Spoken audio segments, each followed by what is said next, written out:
जब यूरोप में और अमेरिका में शरीर की नस काटकर रक्त बहा दो यही चिकित्सा है, उस समय इस देश में सुश्रुत की राइनोप्लास्टी रही। आपको मालूम है राइनोप्लास्टी भारत ने दुनिया को सिखाया है। और राइनोप्लास्टी के भारत में 1500 से ज्यादा केंद्र थे अंग्रेजों की ईस्ट इंडिया कंपनी के आने के पहले तक। उनके स्थान और पूरे वर्णन मेरे पास है और अंग्रेजों के दस्तावेज में से निकाले हुए। भारत में सबसे बड़ा राइनोप्लास्टी का केंद्र था कांगड़ा।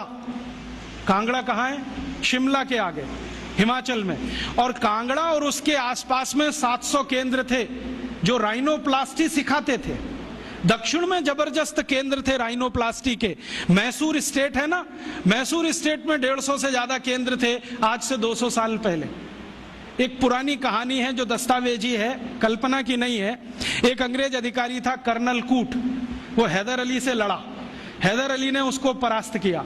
परास्त करने के बाद उसकी नाक काट दिया, क्योंकि हमारे राजा ज्यादा से ज्यादा यही करते थे, गला नहीं काटते थे, नाक काट दिया, कान काट दिया। क्यों? क्योंकि नाक कटना ही बहुत बड़ी बदनामी होती थी। तो नाक काट दिया उसका। कटी हुई नाक लेके वो भागा कर्नल कूट।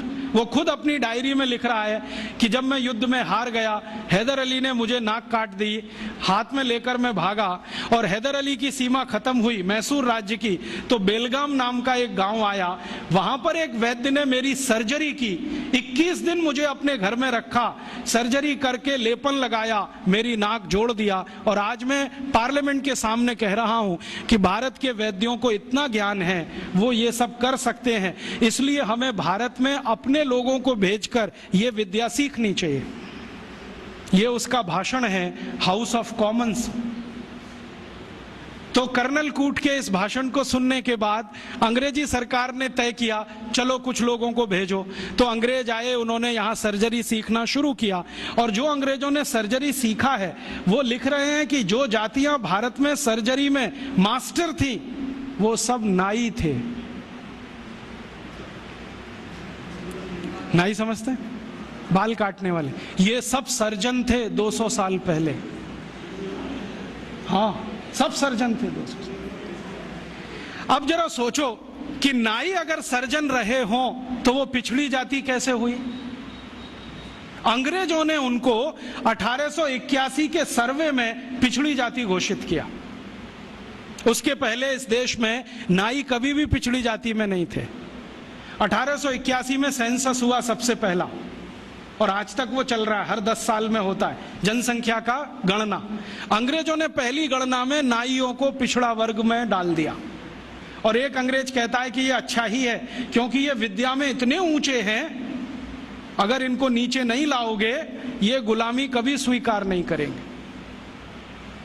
और आज हमारी सरकार भी उनको पिछड़ा ही कहती है। उनके हाथ में इतना हुनर है, उंगलियों में इतनी फ्लेक्सिबिलिटी है। वो आप देखते हैं ना बाल काटते समय, वो गर्दन भी काट सकते हैं, सोचो ना। और इतनी सफाई से उस तरह चलाते हैं, उस तरह से वो किसी ट्यूमर को भी काट के निकाल सकते हैं। ये सब बहुत बड़े सर्जन रहे। और आज से 200 साल पहले के दस्तावेज बताते हैं कि कांगड़ा और उसके आसपास, कुर्ग और उसके आसपास, मैसूर और उसके आसपास जितने सर्जरी सिखाने वाले केंद्र थे, उन सबके आचार्य नाई ही थे जातियों। ये सब सर्जन थे। और इन्होंने जो सर्जरी सिखाई है वो हिंदुस्तान के गांव-गांव फैलाई। फिर अंग्रेजों ने क्या किया, ये जो सर्जरी सिखाने वाले केंद्र थे इन सबको गैर कानूनी घोषित कर दिया। एक कानून बनाया जिसका दुर्भाग्य से नाम है इंडियन एजुकेशन एक्ट। उसमें इंडियन कुछ भी नहीं है, नाम उसका इंडियन एजुकेशन एक्ट। उस कानून में उन्होंने ये तय किया कि भारतीय विद्याओं को सिखाने वाले जितने भी केंद्र हैं वो सब गैर कानूनी हैं। तो उन पे ताले डलवाए गए, नहीं डाले तो मरवाया गया, उनको आग लगवाई गई, कितने लोगों को जिंदा जला दिया।